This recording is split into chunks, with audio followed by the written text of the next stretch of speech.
This video is brought to you by A Better Route Planner, the route planner for EVs. Hundreds of cars are supported. Choose your configuration, plan your route with the charging network that you want to prefer or charging networks that you want to avoid. If you're a premium member, you can use real-time weather forecast and traffic information, and you can also use A Better Route Planner in your car with Android Auto or Apple CarPlay. Use the link in the description to support the channel and use A Better Route Planner Premium for 30 days for free. Hello everyone, this is the Volkswagen Id.3 GTX Performance, and there's also an Id.3 GTX, and the differences are very small. And there's also an Id.3 Pro S, which has a similar battery but a different motor, and I thought we can go through a bit of the differences so you can decide which car is the best for you.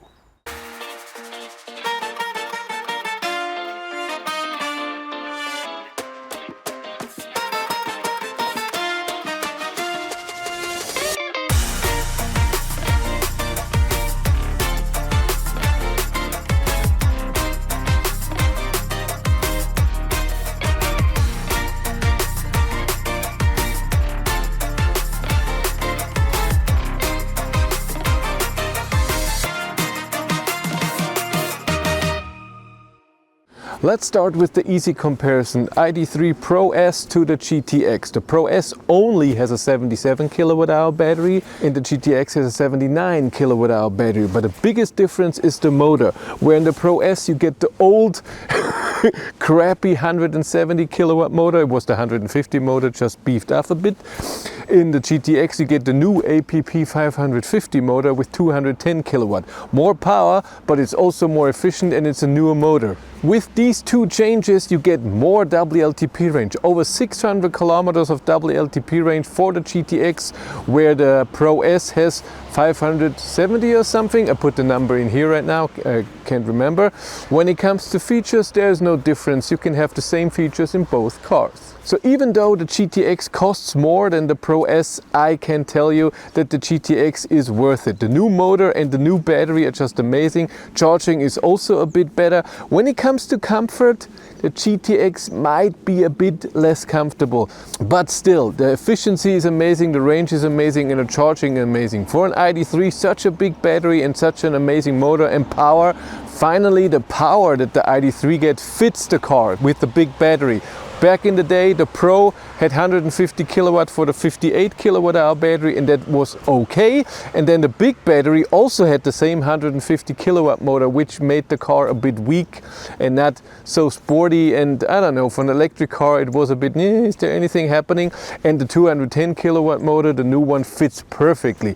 So if you are in the market for an Id.3 and you can't decide Pro S or the GTX, I will go for the GTX. Unless comfort is the most important thing for you, then I would still stay with the Pro S.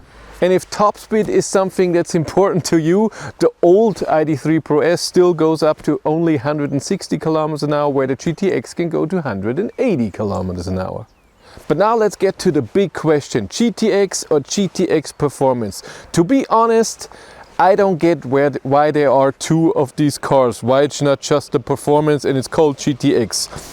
The GTX has only one difference, and that's the 240 kilowatt motor. So it's the same motor, but software wise it's beefed up. So get faster acceleration from 5.9 to 5.7, but I measured in this car 5.49, so 5.5, which is way better than what Volkswagen says, even though this car has 20-inch winter tires on. And what you also get is a higher top speed, 200 kilometers an hour instead of 180.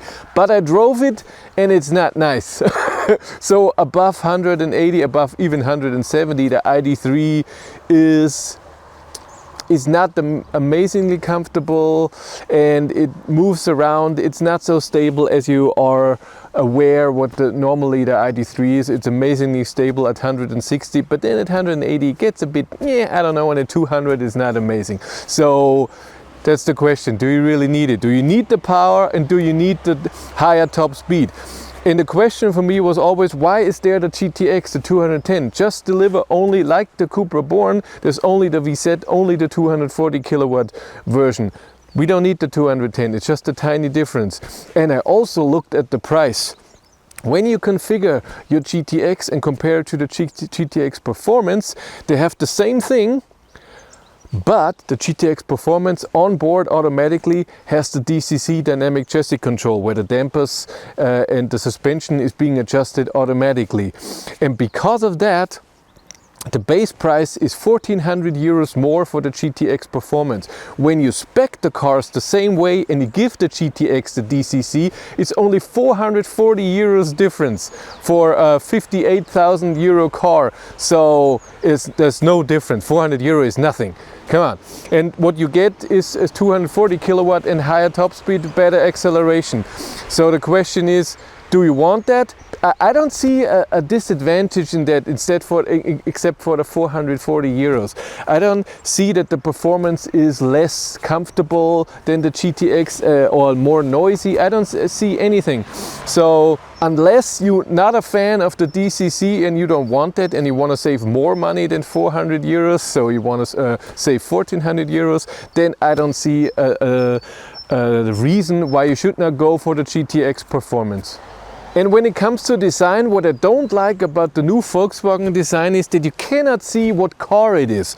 So, for example, if you have an ID.3 Pure, a Pro or the Pro S, or Pro S, you can't see it. It doesn't say anywhere on the car what version it is. The GTX, at least it says GTX here in the front and in the rear, but if you get a GTX or GTX Performance, you can't see it anywhere.